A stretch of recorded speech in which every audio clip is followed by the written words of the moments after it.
¿Cómo pueden las actividades humanas como la deforestación y la agricultura intensiva afectar negativamente a los ecosistemas terrestres? ¿Y qué medidas propone el ODS 15 para abordar estos problemas? Correcto. Bien, con respecto a lo de deforestación, en esencia sí es importante tener en cuenta que existen opciones, no solamente en el tema de deforestación, sino en el tema, por ejemplo, de la huella de carbono, donde muchas organizaciones que contaminan, ¿no? eh, contratan empresas que se dedican a reforestar, ¿no? Para poder generar o mantener un equilibrio respecto a la contaminación, ¿no? Ese mismo sistema de negocio podría plantearse con el tema de la deforestación. Podría establecerse algún mecanismo para que las organizaciones o empresas que se dediquen al tema de la deforestación puedan apalancar estos programas para la reforestación y de esa manera el impacto que estarían generando obviamente va a reducir. Y con el tiempo evaluar si podrían establecerse algún plan a tipo de proyecto de que en algún momento mantengan ese mismo equilibrio, tal cual como lo están haciendo a nivel la huella de carbono, que es un buen programa que ya se viene ejecutando hace más de 10 años en el mundo y que creo que ha estado dando muy buenos resultados. Esa sería una buena opción para el tema de deforestación. Por otro lado, respecto al tema de los cultivos intensivos, si bien es cierto, estos se realizan en ecosistemas complejos, ¿no? Donde existen las hábitats, no tanto de flora y fauna. En esencia, la primera opción que se me viene a la mente es la siguiente, que podamos optar por hacer cultivos en zonas áridas, en zonas donde no tengamos estos ecosistemas tan complejos o naturales. Por ejemplo, podemos aprender de los proyectos que hizo Chile a partir de los años 90 y los 2000 sobre el tema de los cultivos de frutas, ¿no? En el cual utilizaron terrenos, ¿no? Zonas áridas donde a través del riego por goteo, ¿no? Y otras tecnologías de riego que pudieron implementar, pudieron generar áreas de cultivo donde obviamente los ecosistemas de fauna y flora básicamente no existían o eran muy limitados. Eso de alguna manera pudo generar un nuevo mercado para poder establecer este tipo de cultivo opcional, ¿no? De frutas que optó como negocio Chile. Eso para mí sería una muy buena opción para poder evitar tener tanto cultivo intensivo en ecosistemas complejos con flora y fauna y llevarlos a este tipo de lugares de zonas áridas, ¿no? Obviamente implementar nuestros sistemas de riego, ¿no? Y poder generar un impacto menor sobre los ecosistemas más complejos. Esa sería una primera opción que se me viene a la mente.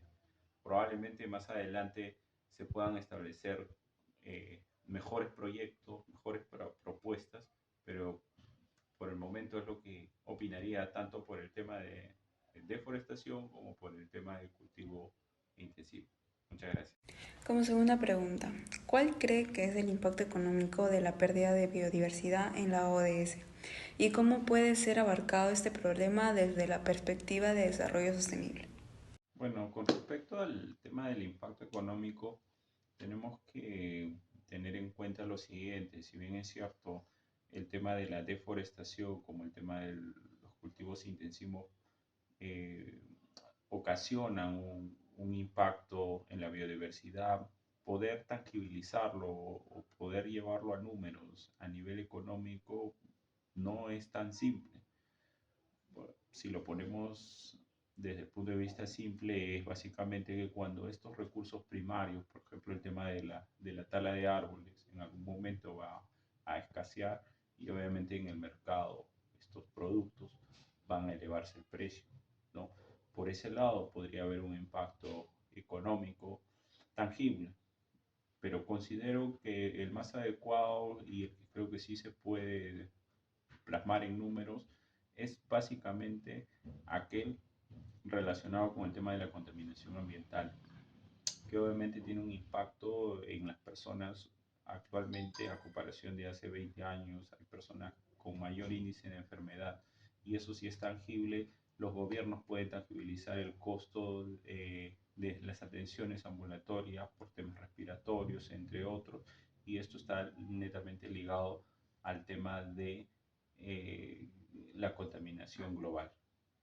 Esa sería mi respuesta. Mi pregunta número 3 sería, ¿cómo sabe usted si los objetivos de desarrollo sostenible se cumplen? Con respecto a que si los objetivos son medibles, me imagino que sí. Deben tener algún tipo de indicador, deben hacer seguimiento respecto al cumplimiento, deben haber establecido metas para estos indicadores y seguramente hay un seguimiento continuo para ver el estado de cómo se vienen cumpliendo. Por otro lado, si son jurídicamente aplicables, lamentablemente no.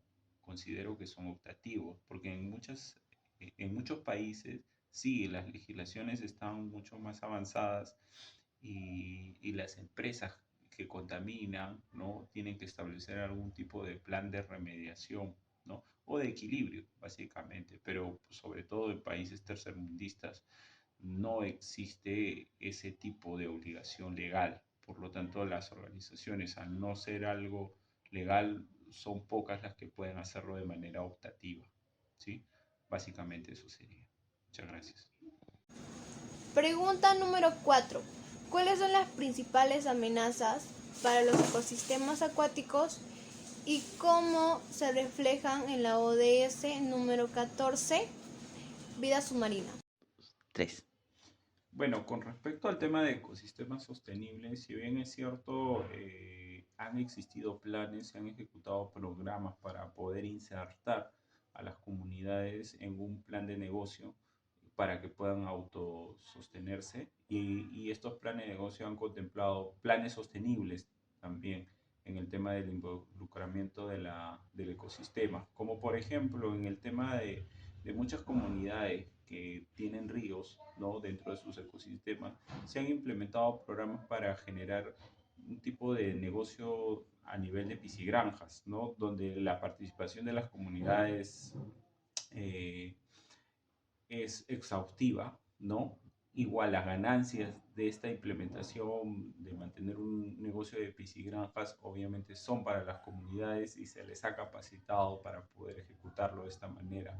Ahora, si bien es cierto, los gobiernos regionales o las entidades que han financiado este tipo de programas han considerado tener el tema de sostenibilidad del ecosistema como uno de los pilares o primordial para el éxito del proyecto. Y en efecto, ¿no? Se toman en consideración, por ejemplo, del caudal del río, cuánto es el máximo de caudal que podrían utilizarlo para un negocio como, por ejemplo, el tema de piscigranja que ya les había mencionado, ¿no? Y sobre esto mantener el ecosistema estable, ¿no? Con la condición de que por más negocio que tengan a nivel de piscigranja, este en ningún momento no pueda poner en riesgo, ¿no? La estabilidad del propio ecosistema. Gracias. Pregunta número 5 para el profesional John Ladera. ¿Cuáles son las amenazas para los ecosistemas acuáticos y cómo estas se ven reflejadas en la ODS número 14? Bien, respecto a las amenazas sobre los ecosistemas acuáticos, lamentablemente en el Perú, el tema de sostenibilidad nunca fue abordado desde los años 70. A pesar de ser Perú una de las potencias que en algún momento fue a nivel pesquero, nunca hubo un plan que se haya respetado respecto a la sostenibilidad. Siempre ha habido la depredación de las especies, las cuotas para pesca siempre superaban los límites de sostenibilidad y lamentablemente con los años el tema de sostenibilidad ya no se puede hablar a nivel del mar peruano, sobre todo para todo tipo de ecosistemas, ¿no? Estamos hablando de los peces de consumo directo humano. En ese sentido, no veo con buenos ojos qué futuro le podamos dar a este plan de acción, pero una alternativa que se tiene y que ya se viene ejecutando son el tema de la acuicultura, ¿no? Los cultivos de especies submarinas, ¿no?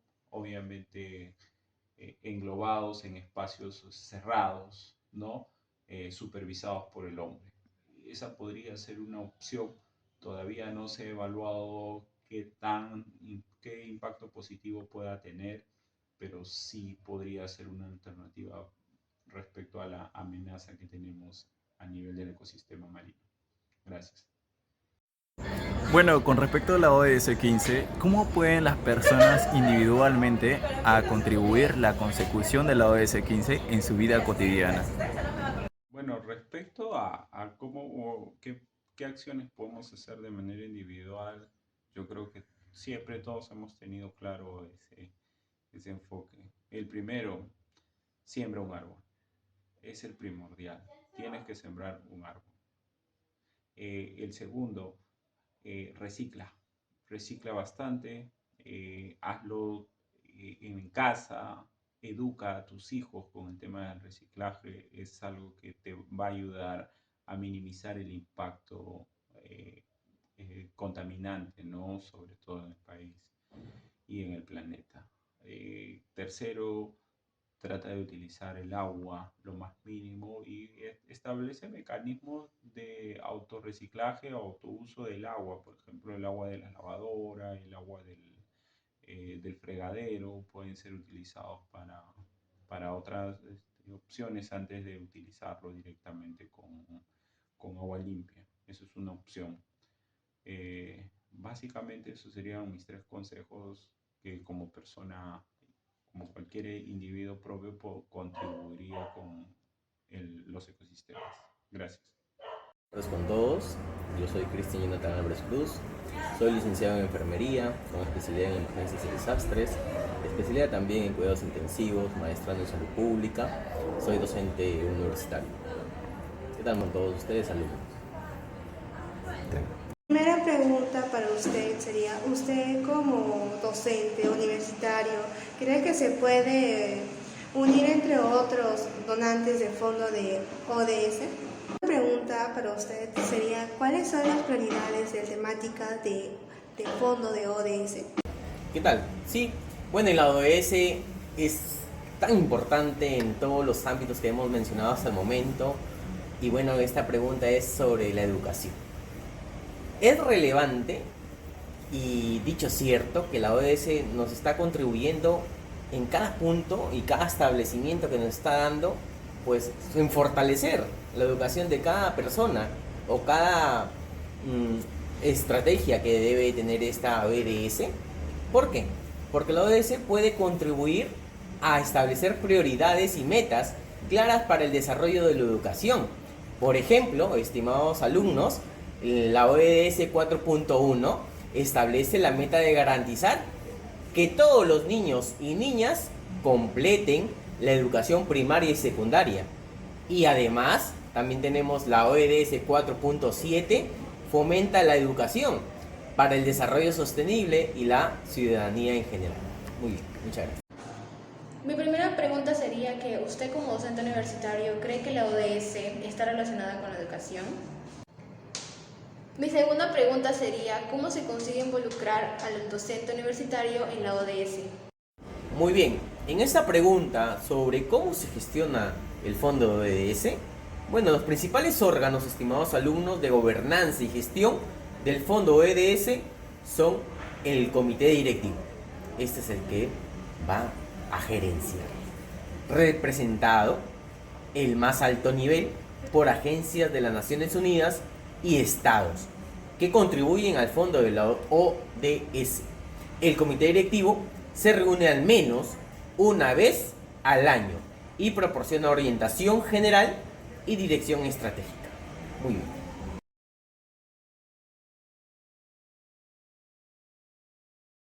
Bueno, vamos a hablar en un contexto de la ODS 15, algo importante generalizado. La biodiversidad biológica y los servicios de los ecosistemas que sostienen puede ser también la base para las estrategias de adaptación al cambio climático y reducción de riesgos de desastres. Ahí es muy importante en este contexto, ya que pueden reportar beneficios que aumentarán la resiliencia de las personas a los efectos del cambio climático. Muy bien.